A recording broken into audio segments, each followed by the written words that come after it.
Hi, this is Paul Acevedo with Windows Phone Central. Hi, Sylvan Dubrovsky, lead designer, Peggle 2. Sylvan, how did you become a game developer? Oh, that's interesting. It's a long road. I went to college, computer science, and I got my degree. And then I applied to like 300 companies and got rejected from them all. But eventually I kept trying and got in the industry as a programmer and then switched to designer pretty quick as soon as I realized there was a job called designer. And how long have you been with PopCap? PopCap, almost 2 years now, coming up on that. Is this the first game you worked on for them? I worked on Lucky Gem Casino, which is a Facebook casino game. That was the first project I was on, and then I switched to Peggle 2 shortly after. And were you a fan of the original Peggle? Yeah, absolutely. Peggle was my favorite PopCap game ever. I played it on mobile first, and I just loved it, and I played Xbox after that. But yeah, I love Peggle. I love the weird, wacky character design.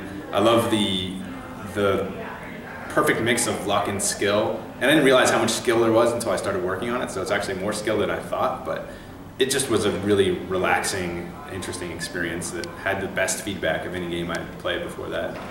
When did PopCap start talking about doing a Peggle sequel? Oh, I think it's been in the works for even longer than I started working on it, for sure. There's been a lot of different versions and iterations, so I don't exactly know how far back it goes, because it definitely precedes my time. This version, once we heard about the Xbox One, and thought it would be a great opportunity for us to rejuvenate the series with what you saw here. And what were some of your personal ideas for the sequel? Me personally, I mean, every game's a team effort. I was big on making sure we kept everything that was great about Peggle and just souped it up. So personally, I'm a fan of the new bumpers we added and the armored pegs, and the new flow is probably I would say my major contribution.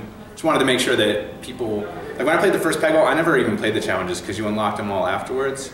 I really wanted to bring what we call trials, which are kind of like the old challenges, up into the forefront, make sure people saw them a little bit more, and let people know, hey, there's all this depth to the gameplay in Peggle where you can actually get better.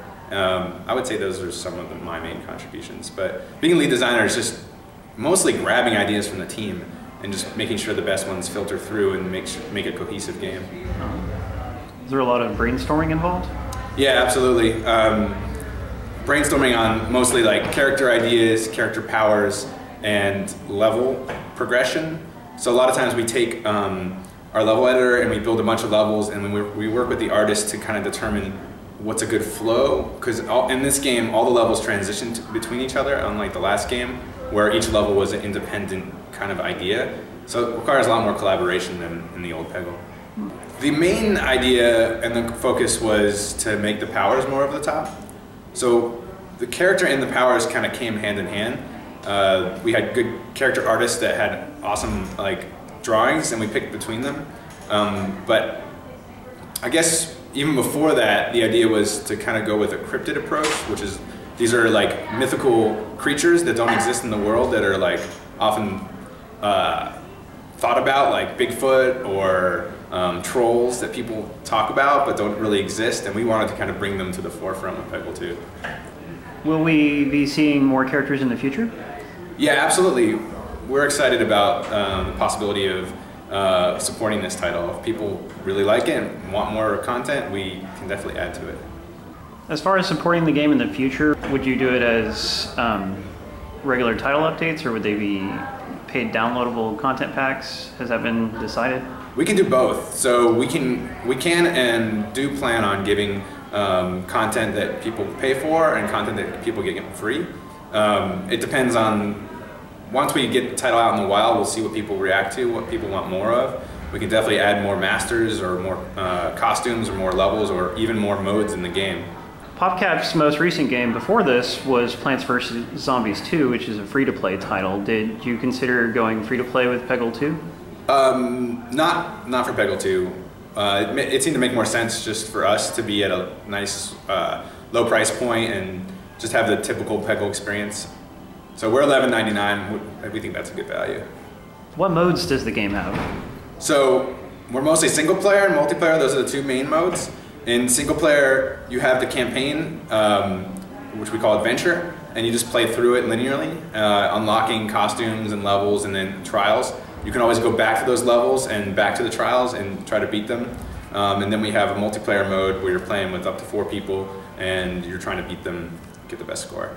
I noticed that Peggle 2 has nicer graphics and sound than previous games. Can you talk about that? Yeah, for the graphics, we definitely had a lot more to work with. 16:9 screen, took the master out, a lot higher resolution graphics, a lot of particles we could put on the screen, stuff like that. The sound in particular, those guys work crazy hard. We have like 5 masters that each have their own peg hits, and as you're hitting the orange peg, it's building up to a different part of the song.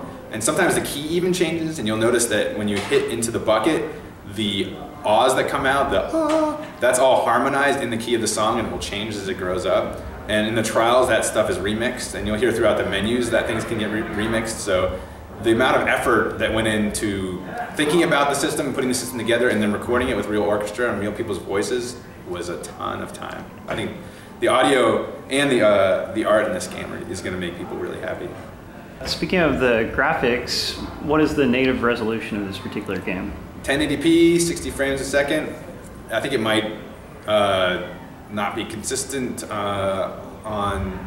no, I think it's consistently 60 frames. I don't know, we don't really measure it, but Peggle's not really a game where you can have to worry about, you know, really precise things happening. You just shoot the ball and then it just goes down. But yeah, really? It's 1080p for sure. So you didn't, despite the launch hardware situation, you didn't have to compromise it technically? No. I think we're pretty lucky in that respect. Releasing this as an Xbox One launch window title, were there any specific challenges involved there? Yeah, releasing launch title games on any platform is always a challenge. So the system specs are always changing, the requirements are always changing. We had good partners in Microsoft and EA, so that definitely helped us. But you know, we're just a little title, a bunch of guys that work really hard, and to get it to actually be in the launch window, I think is a good testament to the hard work of the team. But yeah, it's challenging, but no more or less challenging than it has been in the past for me. Has there been much crunch time involved? Yeah, we crunched mostly because like the passion of the team. We didn't want to cut features, and we didn't want to cut polish. So we probably could have shipped a little bit with a little bit less crunch, but we wanted the game to be better. I'm sure we'll all appreciate that, the final product. And when can we play Peggle 2? Peggle 2, December 9th, exclusively first on the Xbox One for $11.99, digital download. Awesome, we're looking forward to it. Thank you. Thank you.